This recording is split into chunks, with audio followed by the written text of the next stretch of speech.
بالله من الشيطان الرجيم بسم الله الرحمن الرحيم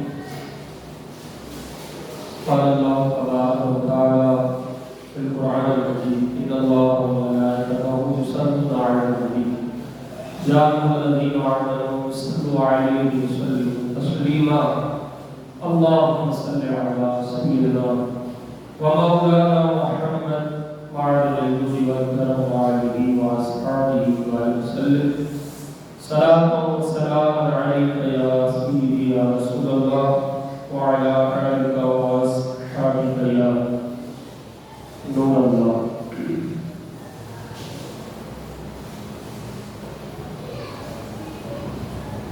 نويت سنة الاعتكاف.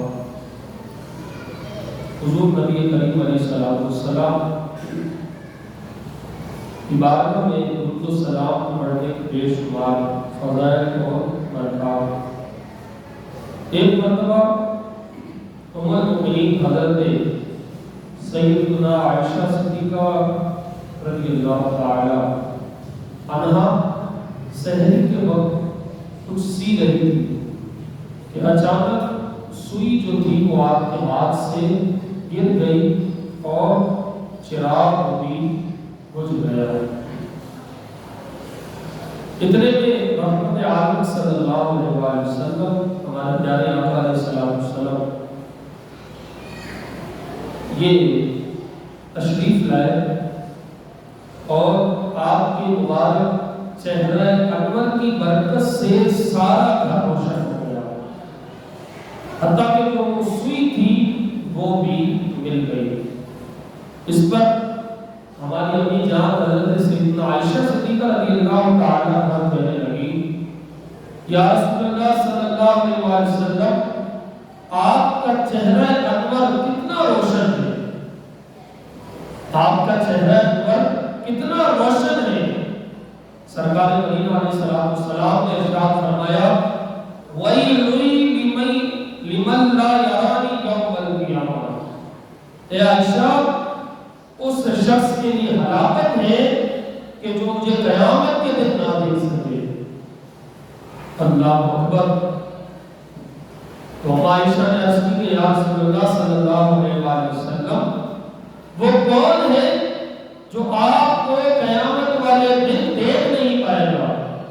حالانکہ حضور کی شان تو یہ ہے کہ آپ میدان محشر میں قیامت والے دن جگہ جگہ موجود ہوں گے. کبھی اپنی امت کو بچانے کے لیے وہ کل صراط پر موجود ہوں گے، کبھی اپنی امت کو بچانے کے لیے یہ جہنم کے پاس موجود ہوں گے، کبھی اپنی امت کو بچانے کے لیے یہ اللہ کے دربار میں سجدہ ریز ہوں گے. اللہ اکبر.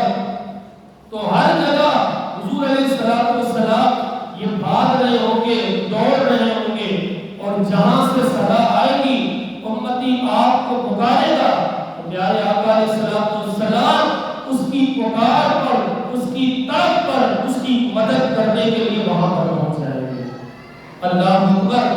تو جگہ پہ جگہ سرکار علیہ السلام کے قیامت والے دن میدان محشر میں جلوے نظر آ رہے ہوں گے، لیکن کئی اشخاص ایسے بھی ہوں گے کہ اس دن سرکار علیہ السلام کو دیکھ نہیں پائیں گے، ان کے چہرے کی زیارت نہیں کر پائیں گے. اللہ اکبر. اور ہلاکت میں وہ شخص کہ جو قیامت والے دن حضور کو دیکھ نہ پائے، اس کے لیے بربادی ہے. اللہ اکبر. تو عائشہ نے کہا کہ یا رسول اللہ وہ کون ہے جو آپ کو دیکھ نہ پائے گا؟ اللہ اکبر.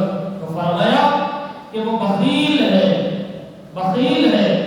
فرمایا بخیل کون ہے؟ اب میں یہاں پر ایک بات عرض گزار کرتا ہوں کہ جب بھی بخیل کا لفظ ہم سنتے ہیں تو اس سے مراد ہماری یہ ہوتی ہے کنجوس شخص، یعنی جس کو اللہ نے مال و دولت دیا ہے لیکن وہ خرچ نہیں کرتا، جس کو اللہ نے مال و دولت دیا ہے لیکن وہ اپنے گھر والوں پر خرچ نہیں کرتا، جس کو اللہ نے مال و دولت دیا ہے لیکن وہ اپنی ذات پر بھی خرچ نہیں کرتا، جو جائز جگہ ہے وہاں پر بھی خرچہ کرنے میں وہ گھبراتا ہے. ایسے شخص کو ہم بخیل کہتے ہیں. یہ بھی وکیل ہے، یہ بھی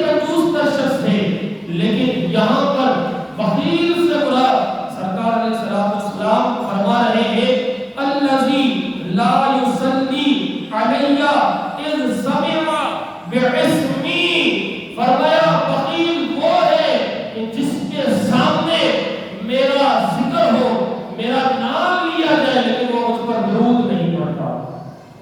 کہا وہ بخیل ہے، وہ کنجوس ہے۔ اللہ اکبر! اب آپ دیکھ لیں، غور کر لیں، میری مائیں بہنیں بھی اس بات کو غور کریں اور سنیں اور سمجھیں کہ جب سرکار علیہ السلام کا نام آتا ہے تو کیا آپ کی زبان پر درود و سلام جاری ہوتا ہے یا نہیں ہوتا؟ اس بات کو ہمیں غور کرنے کی ضرورت ہے۔ یہ توجہ طلب بات ہے، اور اگر خدا نہ خواستہ ہماری زبان پر پیارے آقا کا نام نہیں آتا تو پھر جو فرمان سب کے لیے یہاں پر بتایا کہ بخیل ہے، ہلاکت ہے، چہرہ نہیں دیکھ پائے گا، اللہ اکبر! اگر کل قیامت والے دن ہم اپنے نبی کا دیدار نہ کر سکے تو پھر آپ مجھے بتائیں کہ ہم قیامت والے دن جائیں گے کہاں پر؟ کیونکہ اللہ بھی قیامت والے دن اسی سے راضی ہوگا جس سے نبی راضی ہوگے۔ ہاں، جو نبی کو چھوڑ کر اللہ کو راضی کرنے کی کوشش کرے گا تو پھر کچھ نہیں ہوگا۔ اللہ فرماتا ہے کہ میری رضا میرے نبی کی رضا کے اندر ہے۔ خدا کی رضا چاہتے ہیں تو عالم، خدا چاہتا ہے رضا محمد۔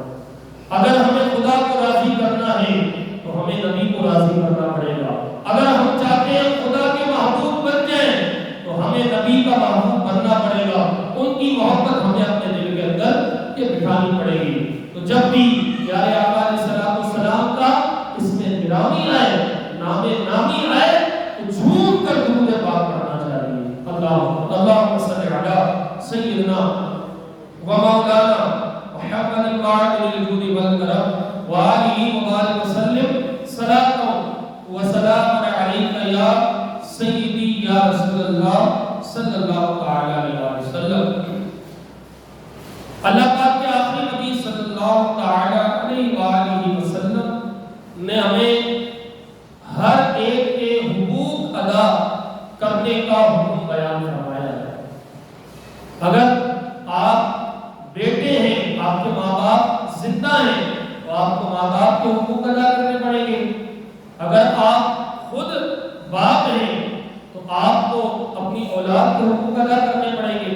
اگر آپ ماں ہیں تو پھر ماں کو کیا حقوق اولاد کے حوالے سے ادا کرنے ہیں وہ ادا کرے گی۔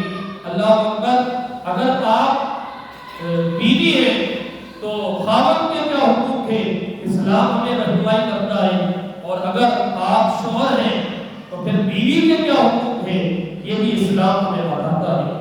سرکار علیہ السلام نے ہر ایک کے حقوق کو جداگانہ طور پر بیان فرمایا ہے۔ میرے آقا کریم علیہ السلام نے بے شمار مواقع پر عورت کو عزت عطا فرمائی ہے۔ ایک جب بیٹی کا معاملہ آیا تو سرکار نے فرمایا کہ یہ اگر کسی کی 3 بیٹیاں ہوئی یا 2 بیٹیاں ہوئی یا 1 بیٹی ہوئی اور اگر وہ اس کی صحیح تربیت کرے، میں اور وہ کل قیامت والے دن اس طرح صاحب ہوگی۔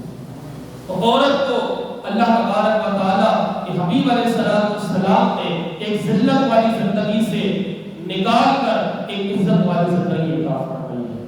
اللہ اکبر! اللہ پاک کے آخری نبی صلی اللہ علیہ وسلم نے بے شمار مواقع پر عورتوں کے مختلف حقوق بیان فرمائے، کیونکہ عورت کبھی ایک بیٹی ہوتی ہے، کبھی عورت ایک ماں بنتی ہے، کبھی عورت بہن بنتی ہے، کبھی عورت جو ہے پوتی نواسی بنتی ہے، بھتیجی بنتی ہے، بانجی بنتی ہے۔ تو اسلام نے عورت کے اتنے مختلف روپ رکھے ہیں اور ہر روپ اور ہر رنگ کے اندر مردوں کو حکم یہ دیا گیا ہے کہ چاہے تمہاری بیٹی ہو، چاہے تمہاری بیوی ہو، چاہے تمہاری ماں ہو، چاہے تمہاری بہن ہو، ہر لحاظ سے تمہیں عورت کی عزت کرنی ہے۔ اللہ اکبر! تو اللہ پاک کے حبیب علیہ السلام نے عورتوں کے حقوق بیان فرمائے۔ آج جس حقوق کی ہم بات کریں گے عورتوں کے حوالے سے وہ ہے زوجہ کے حقوق، بیوی کے حقوق۔ دیکھیں اس جمعے کے بیان میں سارے تو میں حقوق بیان نہیں کر پاؤں گا، لیکن میری نیت یہ ہے کہ اسی حقوق کو لے کے چلتے ہوئے ہر جمعے میں کم از کم ایک حقوق بیان کیا جائے۔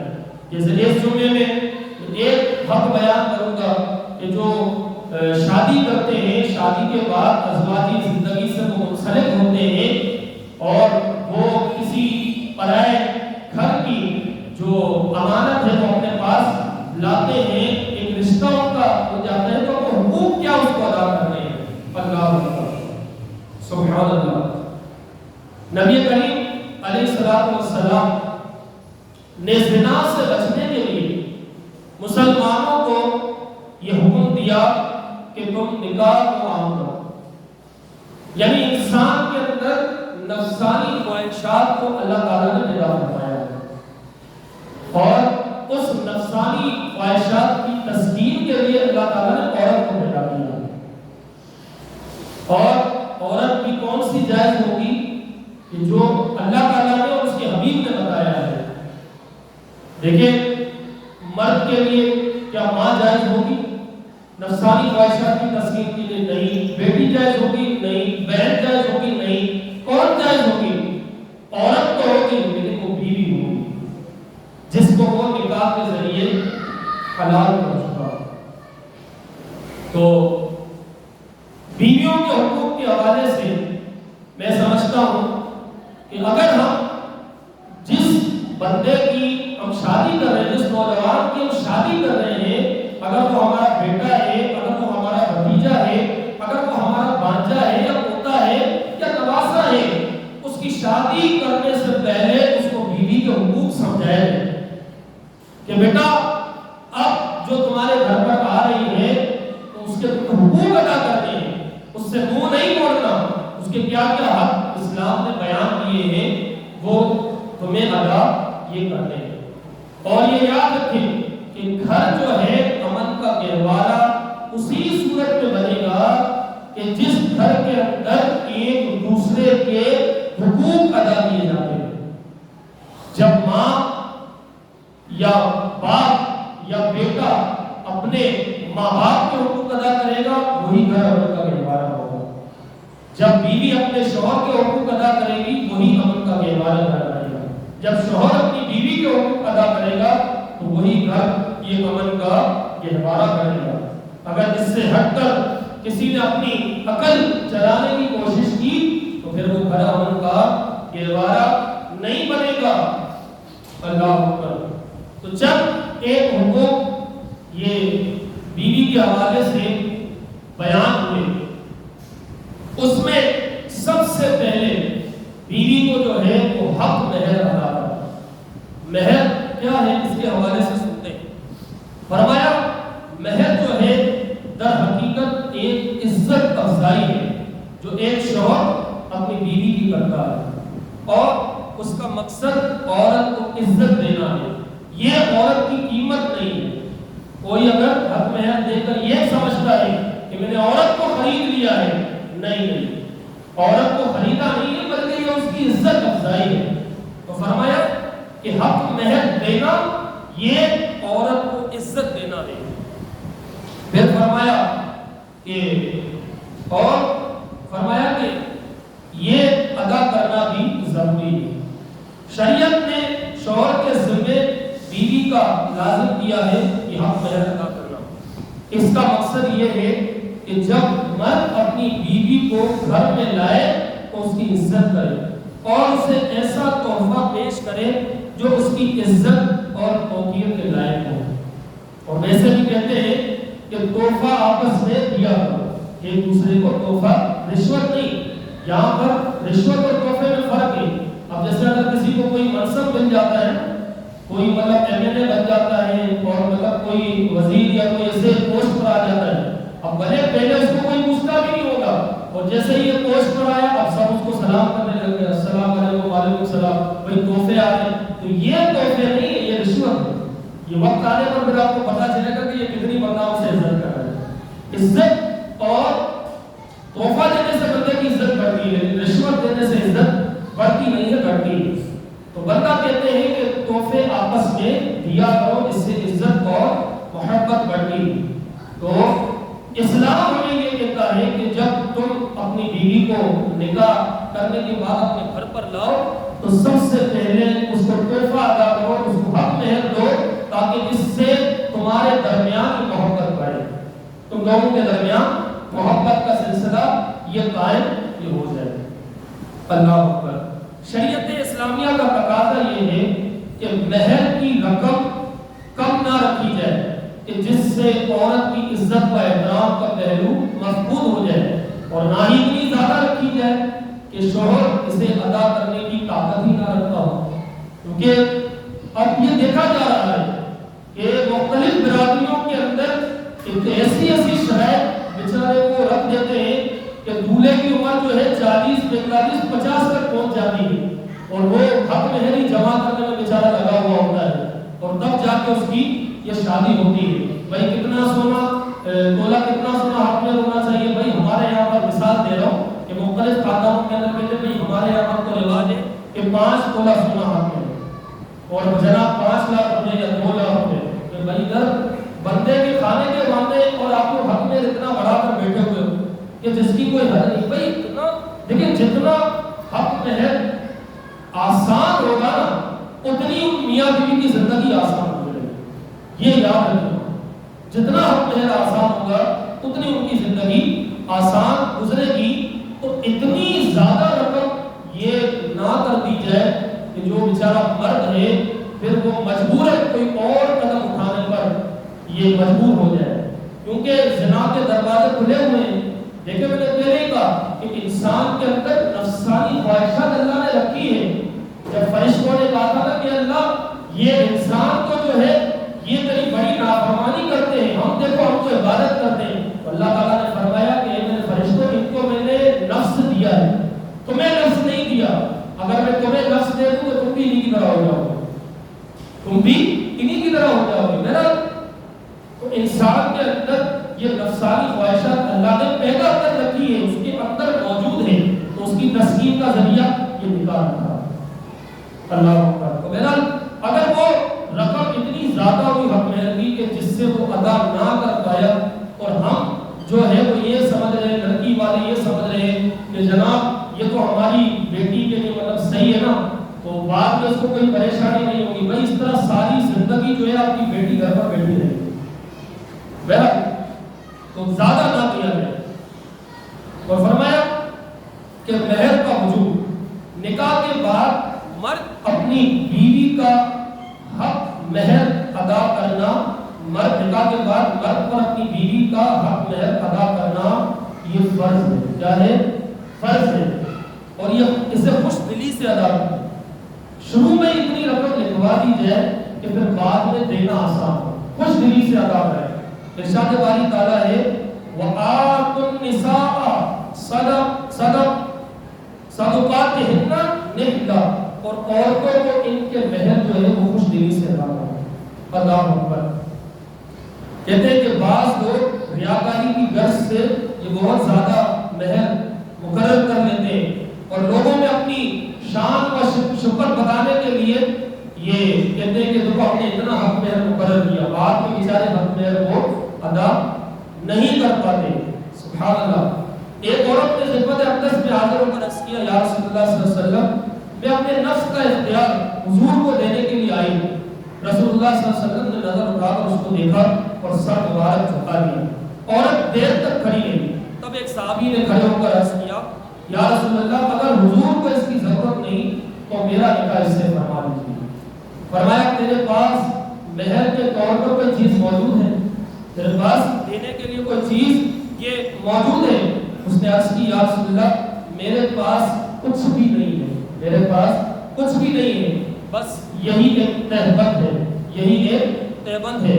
فرمایا گھر جا کر دیکھو شاید لوہے کی کوئی انگوٹھی مل جائے۔ حسب حکم وہ شخص گیا لیکن اسے گھر پر کوئی چیز نہ ملی۔ اب دیکھیں سرکار علیہ السلام کو سامنے اس نے یہ جواب نہیں دیا کہ یا رسول اللہ میرا گھر ہے، مجھے پتا ہے کہ میرے گھر کے اندر کیا کیا ہے، تو مجھے زیادہ پتا ہے، میرے گھر کے اندر کچھ نہیں ہے۔ لیکن صحابہ نے یہ جواب نہیں دیا، بلکہ اللہ کے حبیب علیہ السلام کے حکم پر عمل کرتے ہوئے بھر کر اندر جانے والا.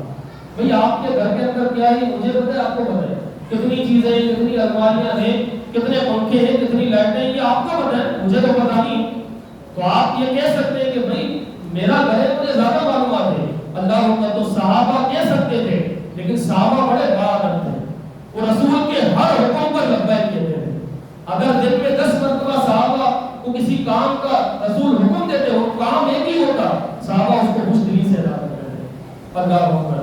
تو بہرحال وہ صحابی جاتے ہیں لیکن گھر پہ کچھ نہیں ہوتا، دوبارہ آتے ہیں کہ یا رسول اللہ گھر پر کچھ ہی نہیں ہے. پھر حضور نے فرمایا کہ تجھے کچھ قرآن آتا ہے، تجھے کچھ قرآن آتا ہے؟ تو اس نے تفصیلاً عرض کیا کہ یا رسول اللہ یہ صورتیں مجھے آتی ہیں. تو فرمایا کہ ٹھیک ہے، تو حق مہر کے طور پر جتنا قرآن تجھے یاد ہے اس کو یاد کروا دینا، تیرا حق مہر ادا ہو گیا، تیرا حق مہر یہ ادا ہو گیا. اب دیکھیں یہ تو قرآن کے یاد کروانے کا معاملہ تھا، لیکن یہاں پر حضور علیہ السلام ایک تنبیہ فرما رہے ہیں کہ اگر گھر میں کچھ نہیں بھی ہے پھر بھی حق مہر ادا کرنا ہے، یہ عورت کا حق ہے. اب صحابی کے پاس کچھ بھی نہیں تھا، قرآن کی صورتیں اس کو یاد تھی، ان کو یاد تھی، تو انہوں نے اپنی زوجہ کو قرآن کی صورتیں یاد کروا دی. اسی طرح حضرت انس رضی اللہ تعالیٰ عنہ کہتے ہیں، حضرت ابو طلحہ رضی اللہ تعالیٰ، آپ پہلے اسلام سے ناواقف تھے، پہلے غیر مسلم تھے. حضرت ابو طلحہ رضی اللہ تعالیٰ، بعد میں آپ کو صحابیت کا شرف ملا. اب اس کی وجہ پتہ ہے کیا بنی؟ فرماتے ہیں کہ حضرت ابو طلحہ نے حضرت ام سلیم رضی اللہ تعالیٰ عنہ سے کے بعد ان کے پاس نکاح کا پیغام بھیجا. اس وقت آپ غیر مسلم تھے. تو ام سلیم نے کہا کہ میں ایک شرط پر یہ آپ سے نکاح کروں گی، آپ کو حق مہر دینا پڑے گا، یعنی آپ کو کچھ دینا پڑے گا. حضرت ابو طلحہ نے کہا کہ میرے پاس سب کچھ ہے، میں دے دوں گا جو تم مانگو گی. کہا کہ مجھے ایک چیز چاہیے. کہا کیا؟ آپ ایمان لے آئیں، آپ مسلمان ہو جائیں. کہا میرا حق میں یہی ہوگا اور مجھے کچھ نہیں چاہیے. حضرت ابو طلحہ سوچنے لگے کہ یار یہ کیسی عورت ہے، لیکن خیر حضرت ابو طلحہ کو ایمان کی دولت ملنی تھی نا، وہ کسی بھی وجہ سے چاہے ہو ان کو ملنی تھی. حضرت ابو طلحہ نے آخری میں فیصلہ کیا کہ ٹھیک ہے میں مسلمان ہوتا ہوں، ہم دونوں نکاح کر لیتے ہیں. تو ام سلیم نے حق مہر کے طور پر کیا کہا کہ بھئی آپ جو ہے مسلمان ہو گئے. اور بعد میں اس وقت حضرت ابو طلحہ یہ مسلمان ہو گئے. بہرحال تو حق مہر یہ عورت کو دینا اتنا ضروری ہے. حدیث پاک میں ہے جس شخص نے تھوڑے یا زیادہ جس قدر مہر پر بھی کسی عورت سے نکاح کیا اور اندر سے یہ تہیہ کر لیا کہ بیوی کے اس حق کو ادا نہیں کروں گا، چاہے وہ رقم زیادہ تھی چاہے وہ رقم یہ کم تھی. بہت سارے لوگوں نے پہلے یہ عرض کیا کہ بہت زیادہ رقم لکھوا دیتے، بات میں کہتے مسئلہ نہیں، اپنی چیزیں آ جائے گی تھوڑی دے گی اس کو، یہ ذہن بنا کر بعضوں کا زیادہ رقم لکھوا دیتے. تو بھائی آپ بولتے نا جتنی چادر ہو اتنے پیر آپ ہلایا کرو، تو جتنی رقم آپ دے سکتے ہیں آپ اتنی رقم لکھوائیں. بعضوں کا بہت زیادہ رقم لکھوا دی جاتی ہے، بندے مر جاتے ہیں، پوتیاں نواز سے ہو جاتے ہیں، وہ حق مہر دینے کا ابھی تک کوئی مطلب سلسلہ نہیں ہوتا. تو بھائی وہ مہر معجل اور معجل، اچھا یہاں پر بھی بہت ساروں کو پتہ نہیں ہوتا کہ بھائی مہر معجل اور مہر معجل دونوں تقریباً سے آپ نے کتنی بار سنا ہے یہ الفاظ؟ سنا ہے نہیں سنا؟ اس کا مطلب مہر معجل اور معجل تقریباً دونوں پڑھنے میں ایک جیسے. تو ایک ہوتا ہے معجل، عین سے آتا ہے معجل عین، اور ایک ہوتا ہے الف کے ساتھ آتا ہے معجل. مہر معجل مہر معجل، معجل عین والا جو مہر ہوتا ہے اس کا مطلب ہوتا ہے حق مہر ادا کر دیا گیا، حق مہر ادا کر دیا گیا. معجل تعجیل جلدی کرنا، کہتے ہیں نا جلدی کرنا، تو یہ مہر ادا کر دیا گیا. اور ایک مہر ہوتا ہے مہر معجل حمزہ کے ساتھ. اچھا سامنے سننے والے بیچارے جو ہوتے ہیں وہ یہی سمجھتے ہیں کہ بھائی یہ ماشاءاللہ اس نے 5 لاکھ روپے دیے، بھائی وہ مہر معجل نہیں ہوتا، مہر معجل ہوتا ہے، وہ بعد میں دیں گے، وہ بعد میں بھی کبھی دیں گے، اس کی تاریخ مقرر نہیں ہوتی. تو یہ بیچارے جو سامعین ہوتے ہیں ان کو پتہ نہیں ہوتا کہ میرے معجل اور معجل میں کیا فرق ہے. سننے میں دونوں ایک جیسے الفاظ ہوتے ہیں. تو میرا معجل کا مطلب تعجیل جلدی کرنا دے دیا گیا, اور معجل کا مطلب ہے حمزہ والا معجل کے بعد میں لے. اسی طرح دونوں الفاظ کی بعض اوقات یوز ہوتے ہیں. مثال کے طور پر بھائی ایک سونے کی انگوٹھی یہ میرے معجل کے طور پر دے دی گئی اور ایک میرے معجل کے طور پر بعد میں دی جائے گی. تو اس طرح مہر معجل اور معجل کی یہ تھوڑی تفصیل تھی. تو میرا مہر اتنا لکھوایا جائے کہ کسی کی دیکھا دیکھی نہ ہو کہ بھائی اس نے اتنا لکھوایا تھا, یہ دیکھو بھائی اس نے تو 5 لاکھ روپے لکھوایا. بھائی یہ تو پوچھو بعد میں 5 لاکھ روپے دیے بھی ہیں کہ نہیں دیے, یہ بھی تو آپ پوچھو اس عورت سے بھائی آپ کو یہ ملے. عورت کہیں فی الحال تو نہیں ملے, لیکن خیر اپنے گھر میں ہوں. چونکہ عورت کا تصور پھر یہی ہوتا ہے نا کہ بھائی عورت گویا کہ ہم اس کو غلام سمجھ لیتے ہیں کہ بھائی وہ بس ہمارے گھر پہ آ گئی ہے, اب جو ہے ہمارے غلام ہیں, بس ہم جو بولیں گے. بھائی مرد یہ تھوڑی ہوتا ہے کہ عورتوں پر یعنی کہ اپنا حکم چلے. مرد تو وہ ہوتا ہے کہ عورت کو سنت مصطفیٰ کے مطابق زندگی گزارنا سکھائے, لیکن حکمت عملی کے ساتھ. مرد یہ نہیں کہ عورتوں پر اپنی طاقت دکھائے. مرد وہ ہوتا ہے کہ جو عورت کو طریقہ سلیقہ سکھائے, اس کی کمزوری میں اس کی مدد کرے. مرد تو وہ ہوتا ہے. مرد کو اللہ تعالیٰ نے اسی لیے حاکم مقرر فرمایا, عورت کو نہیں فرمایا.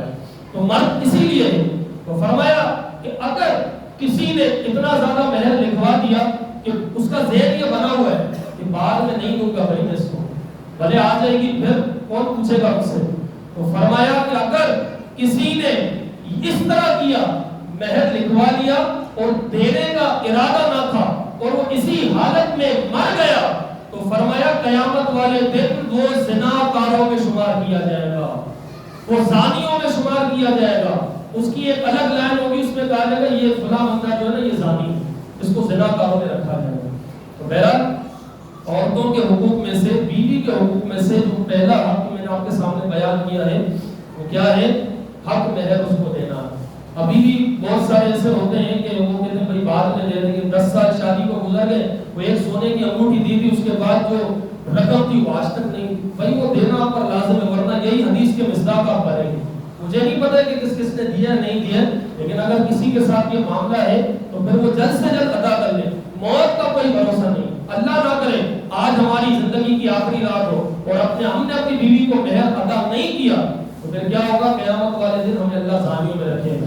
آپ دیکھیں نا دنیا کے اندر اگر ہمارے اندر کوئی ہم کوئی غلط فیلڈ کے اندر ہے, شراب کوئی بھی ہمارے اندر کوئی عیب ہے, اگر وہ ہمیں کوئی بندہ کہتا ہے نا یار یہ شرابی ہوا, اگر وہ شرابی ہوگا اس کو برا لگے گا نہیں لگے گا, وہ ٹیش میں آ جائے گا اور وہ مارنے پہ دوڑے گا. اچھا جو زانی ہوگا دنیا میں اس کو بولے گا یہ زانی ہے, ٹیش میں آ جائے گا, غصے میں آ جائے گا. تو مجھے آپ بتائیں کہ قیامت والے دن میدان محشر میں جب کسی کے اوپر یہ لیبل لگا ہوا ہوگا اور اس وقت پہچانے جائیں گے, جو شرابی ہوگا وہ بھی پہچانا جائے گا, جو زانی ہوگا وہ بھی پہچانا جائے گا, ماں باپ کا جو نافرمان ہوگا وہ بھی پہچانا جائے گا. لیبل لگے ہوئے ہوں گے اور ان کے الگ الگ گیدرنگیں ہوں گی.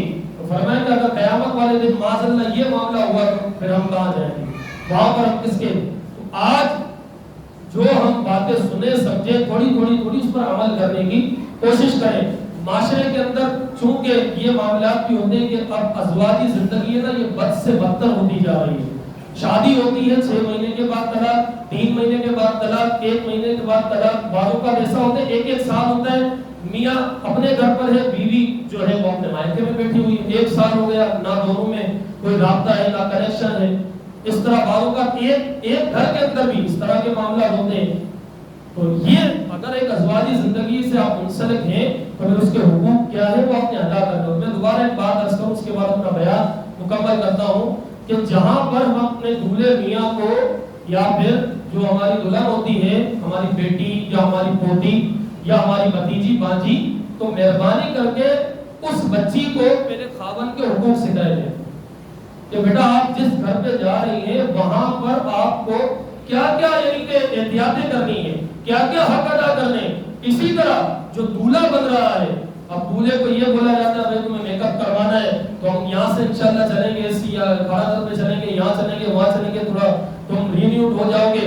بھائی یہ ساری چیزیں بھی اپنی جگہ پر ہیں, لیکن اصل اس کو شریعت سے آگاہ کیا جائے کہ بھئی آپ جب جو شوہر بنو گے تو آپ کو حق ادا کیا کرنا ہے. یقین کریں بن جاتے ہیں شوہر، لیکن ایک ٹکے کا اس کو علم نہیں ہوتا کہ مجھے حقوق کیا ادا کرنے.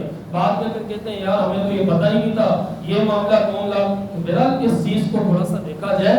میں انشاءاللہ مزید اس کو آگے لے کر یہ چلوں گا، اور ہر جمعے میں کوشش کروں گا، تقریباً 10 سے 12 حقوق ہے، ہر جمعے میں ایک حق بیان کرنے کی میں کوشش کروں گا. تو اس دفعہ جو ہے ہم نے حق مہر کے حوالے سے یہ سنا.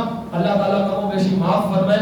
اللہ تعالیٰ سے دعا کرتے ہیں جو کچھ سنا اسے یاد رکھنے، اس پر عمل کرنے کی توفیق عطا فرمائے. آئندہ جو جمعے ہم سنیں گے وہ نان نفقے کے حوالے سے، کہ عورت کو کیا کیا چیزیں دینی، کھانے کے طور پر، پہننے کے طور پر یہ ضروری ہے. اللہ تعالیٰ عمل کی توفیق